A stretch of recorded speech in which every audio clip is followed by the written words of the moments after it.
Šitą česnakinį sviestą, žinok, darys turbūt dabar kiekvienas. Aš nebejoju. O sriuba kokia, labai netikėtas skonis, labai tokia kremiška. O sultinukas labai duoda savo prieskoniuką. Paprastą dalyką padarai nepaprastu, įdėjęs vos keletą ingredientų.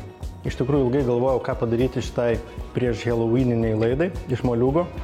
Buvau prigalvojęs įvairių įmantrių receptų, bet galvojau, niekas jų nedaro. Visi daro moliūgų sriubą.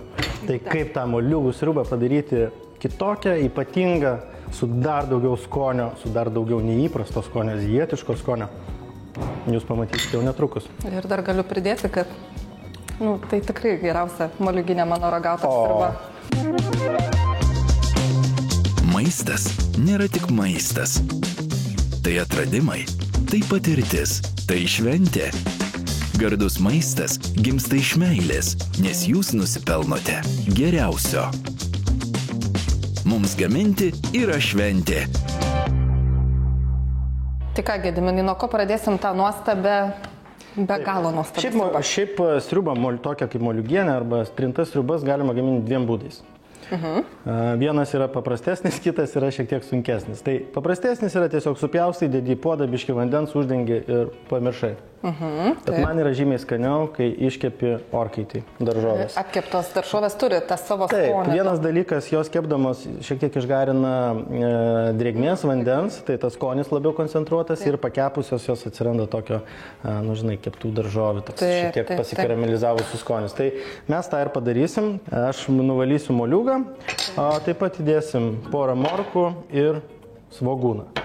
Morkas tu gali į kokias 4 dalis papjaustyti ir svogūną į 4 dalis.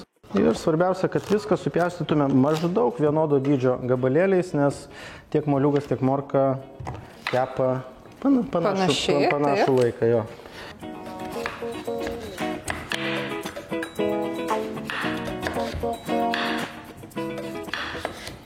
Taip, ir dabar dedu viską į skardą. Viską dedam į skardą. Kadangi pas mus yra nepridegantis skarda, tai labai patogu. Labai. Aš pasikartosiu, didžiausias patogumas tame, kad ne dėl to, kad nepridega, o dėl to, kad paskui išplauti yra tiesiog super lengva. Ir į tą pačią skardą įdėsime kepti česnaką česnakiniam sviestui. Truputėlį nupjaunam viršų, atveriam pačius česnakus, truputėlį druskos ir vos aliejus.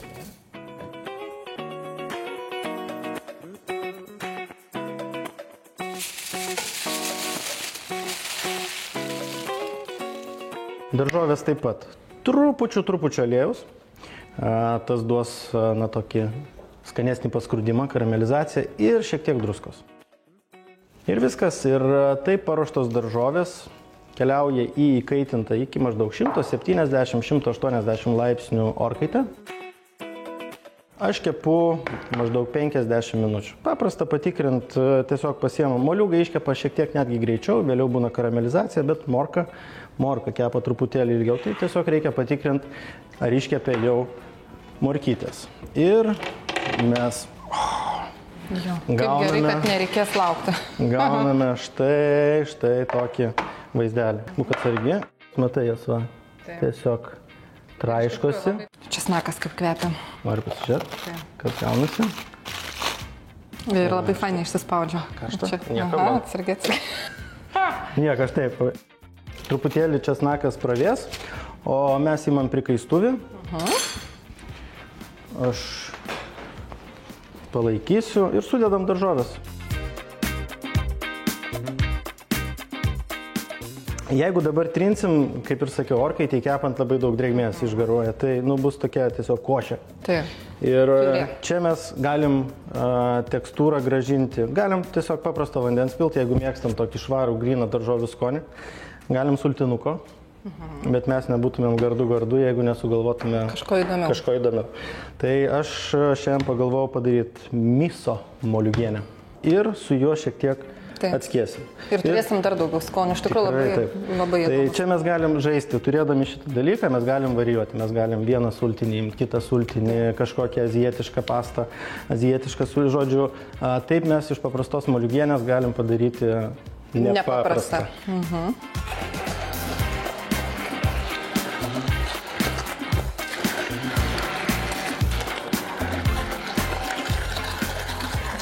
Dar trupučiuką.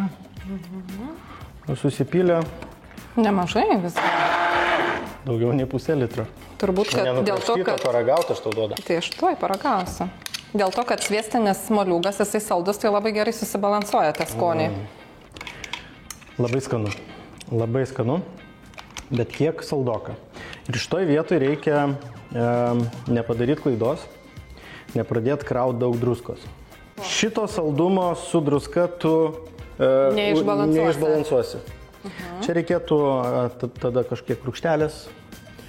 O citrinos? Šiek tiek. Pavyzdžiui, citrinos išspausti, jeigu norisi sūriau. Tokią sriubą mes galim laikyti šaldytuve, jeigu nesuvalgai, kokias 5 dienas, 6 tikrai. Svarbiausia nepilti grietinėlės, taip, kas greičiau rūgina. Būtent. Ir kita dalis yra būtent tas česnakinis sviestas. O jau taip mėgstu česnakinį sviestą. Pakelis sviesto ir česnakai. Tai viską dedam į smulkintuvą. Su sviestu? Taip, sviestą, česnaką, bet česnaką... O aš namie vargstu, rankom viską trinu, tu matai. Su šakutė. Galima ir su šakutė. Bet čia paprasčiau. Šiek tiek. Pasmulkinsiu truputėlį petražolės ir žiupsnelis druskos bei pipirų. Viskas. Šiek tiek prasuksim ir turėsim puikų česnakinį sviestą.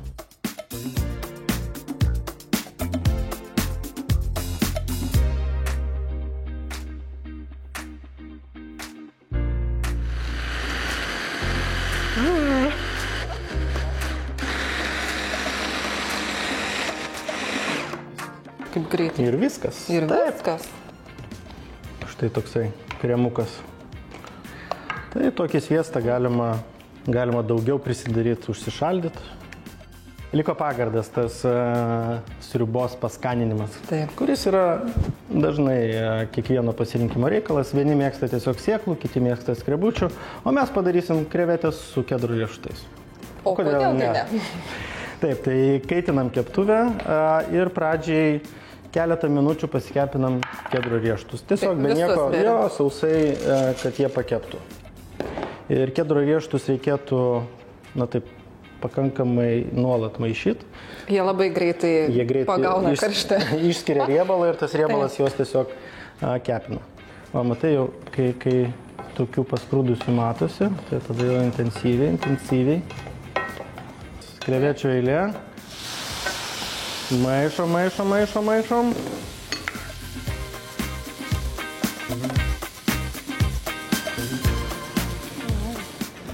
O mes žinai, ką padarysim?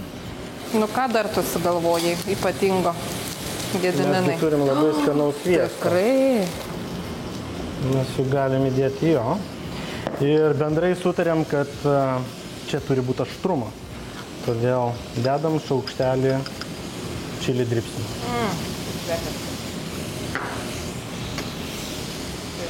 Ir dar šiek tiek žalumos. Pasižiūrėk, kaip gražiai atrodo. Wow.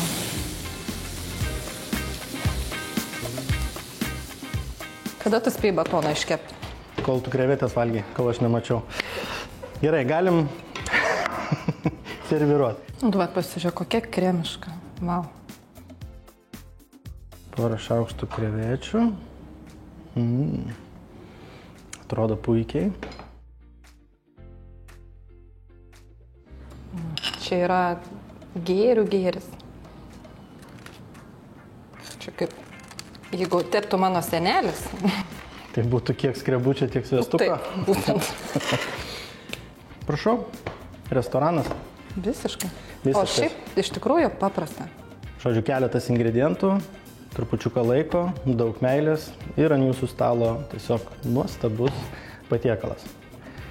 Kaip pasigaminti, kaip visuomet sužinosite, užsukę į gardugardu.lt, o jau netrukus po pertraukėlės gaminsiu dar vieną labai neįprastą patiekalą. Kaip tu ir mėgsti. Taip.